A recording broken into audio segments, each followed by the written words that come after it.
almost tremble and fall into politics. I never really, was never a vision or something I aspired to do. I still don't, but I'm still doing it. So something has to be working out. I'm quite honored to be here in a platform where there's other councils of minorities and diverse backgrounds that are at the level of county councils and boroughs, such as the previous speakers. My town council is in a smaller town, and it's also in the east of England. So it's a very different dynamics from major cities like London, Dagenham, all those places are very vibrant with mixed communities. Here we have the two sides to the coin. We have a very mixed community, so about a third of the population is from migrant communities due to the filling of works in the rural agricultural sector, transformation, manufacturing, because we usually call East Anglia the cellar of England, so everything gets produced here gets shipped and it supplies the whole of the UK when it comes to vegetables, meats, etc., etc.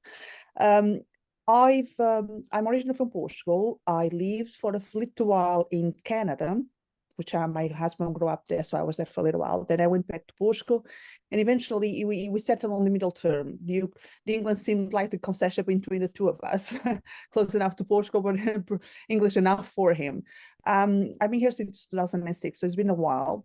I've started doing community work much right away. I just wanted to do something rather than sitting at home doing nothing till I got my first job. So I started helping other charities, and soon enough I realized there was a massive migrant community, difficulties with the language, etc., accessing services, and those skills, my language skills, could be helpful in that sense. So kind of evolved from there.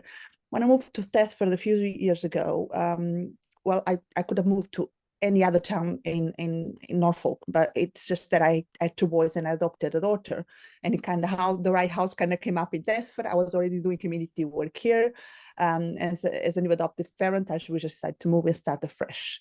I've actually done a lot of community work, a lot of charity work. We've done youth activities. We've done a lot of massive amounts of distribution of food, over 100 tons of food parcel distributions during the period of COVID. So we've done a lot of community work with a small charity. Me, my husband, and a few others founded a few years back. Being a councillor, it really started with me being a bit aggrieved about some of the services of the local council and how they were dealing with us. At one point, our charity was a tenant, and we were trying to liaise with them. Things weren't going very well. And there wasn't any other council. There was no British sitting here. There wasn't one for ever, pretty much. And just out of just to wind them up, I decided to put my name on the list. I figured I probably won't get elected, but while my name is there, it will keep them on their toes. And it was a bit like that. So I've run firstly and got elected in May 2019. It created a bit of a fuss because it was at the peak of the Brexit discussion in 2019. And I was this young-ish for the comparable with the majority of the councillors, would tend to be older British gentlemen in this area. So comes this woman from nowhere with an accent trying to run for council, where there's never been a migrant before, where we forget whether it was Portuguese or Lithuanian or Polish or any of the other communities which have massive amount of people living here, but there's just no representation. And here I come along, I run as an independent. So I just made my leaflets, I knocked on doors, I've done the legwork, just as a community person wanting to try to fight a bit for more transparency in clarity about the council services and what they could do for the residents, just as a neighbor and as a resident. So when I got elected, it created a bit of a fuss because suddenly we have this headline on the local papers, and some of them abroad in Portugal, including that this migrant woman is elected to a full pro-Brexit council.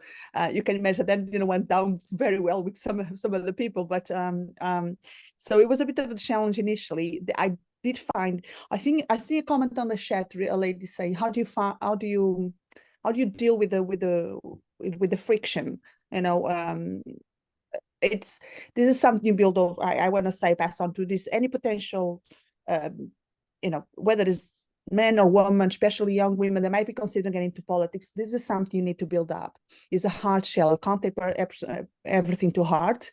There will always be people that are not your greatest fans, but you don't need to please everybody. As long as you can find middle ground, be diplomatic, sit down and have a conversation and find middle ground with everybody.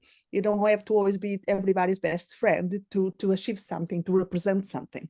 So I wanted to enforce that, because this is something I found, especially in the first mandate, as I got re-elected now here in May again for my second one.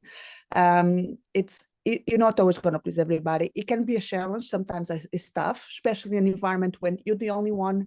And I want to do a whole lot more, but I'm a voice amongst 18. Obviously, I'm not going to achieve a lot, but what I've learned is that I do have a say. And whether or not they agree with me and the motions are carried forward, they still have to hear my point of view.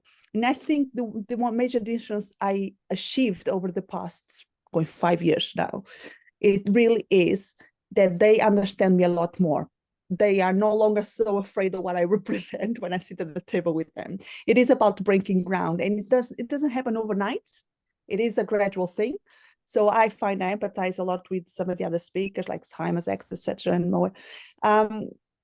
Similarly, I think when you come from something different, people fear what you might contribute, or you might change the way they do things.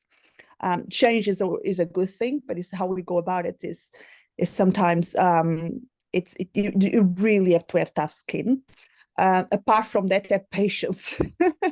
You find that sometimes you go to those council meetings and it's like you hitting your head against the wall. That is not the best option. They're not on the right track.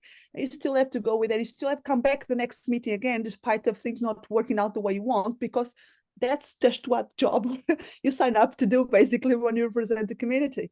So in regards to the 32 steps of togetherness, I fully relate with the one that has to do with get involved with your politicians. Steps 29, up to 31.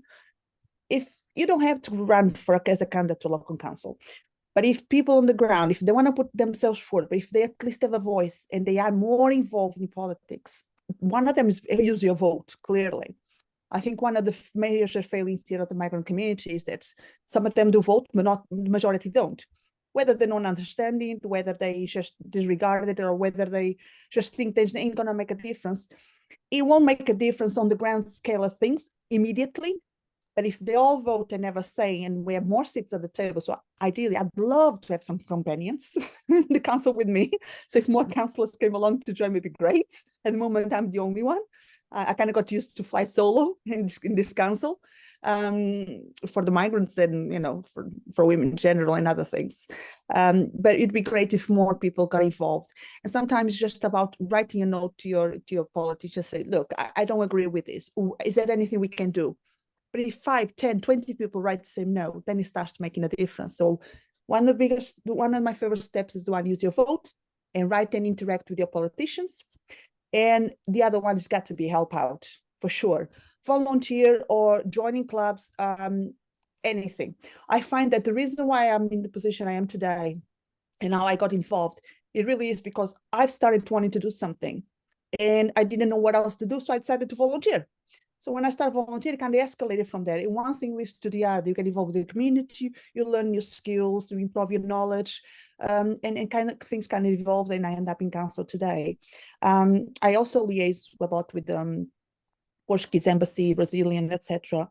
So I try to build those bridges. So one of my major aims as a councillor locally is to build those bridges between the community, maybe in the first, and the migrant communities and the local groups. So being a voice for them and try to establish those links, trying to get a sort of a twinning or a partnership with the town in Portugal.